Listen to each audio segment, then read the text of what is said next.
Hey, welcome to New Start Discipleship, Day 3. So glad you're here. Grab a hold of your journal and let's process through Luke chapter 4, verses 14 through 44. This is the beginning of the ministry of Jesus. Now, you'll notice we skipped over a significant chunk of Jesus' life, right?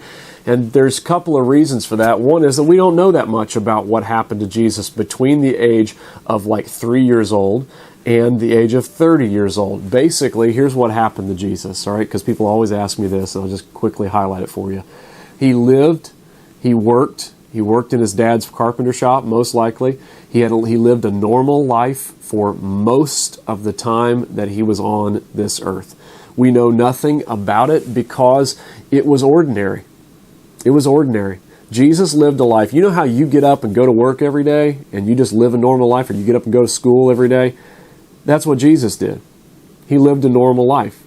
And he dignified, by his living, he dignified the kind of life that you live. You don't have to be doing something amazing and extraordinary to be pleasing God. Jesus pleased God for a huge chunk of his life in a normal, everyday kid, teenager, go-to-work sort of grown-up man life. And so that's good news. Now, in Luke chapter 4, verse 14, starting in verse 14, we're going to read about the beginning of the ministry of Jesus when he launched his ministry here on this earth. Jesus knew who he was. He knew what he was about to do, but he didn't begin until he was about 30 years old. And then he goes into Nazareth, his hometown where he grew up.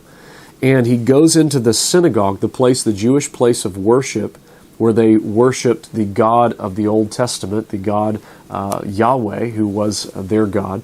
And he sat down, and he went there and sat down, and he stood up to read, and he found the prophet Isaiah. It was his turn to read the scriptures in the synagogue. And he unrolled it, and he read in the scroll, "The Spirit of the Lord is upon me, because He's anointed me to proclaim good news to the poor. He has sent me to proclaim freedom for the prisoners and recovery of sight for the blind, to set the oppressed free, and to proclaim the year of the Lord's favor." Jesus is good news for broken people. His life, his ministry, his presence is good news for those who have been trapped and oppressed and bound and neglected and on the back burner of society. Jesus' presence and his ministry is good news for the poor. Whether you are poor in the sense of finances or whether you're poor in the sense of your heart and your life and your spiritual lostness, Jesus is good news for the poor.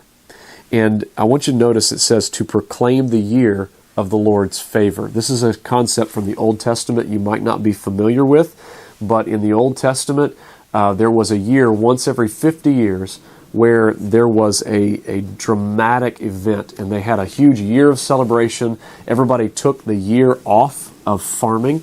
If you owed debts to anybody, they were completely canceled in the 50th year. And any person that had indentured themselves as a servant to somebody else was set free, and they walked free for nothing. It was a year of celebration and returning and coming back home and reunions and parties and cancellation of debts. It was good news for the poor. And Jesus said, "That's me.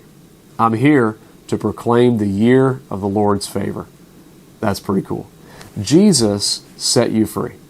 Jesus is proclaiming to you, this is the year that your debts are forgiven. It's a year of reuniting and coming back to what really matters and getting back what has been lost, what sin has taken away from you.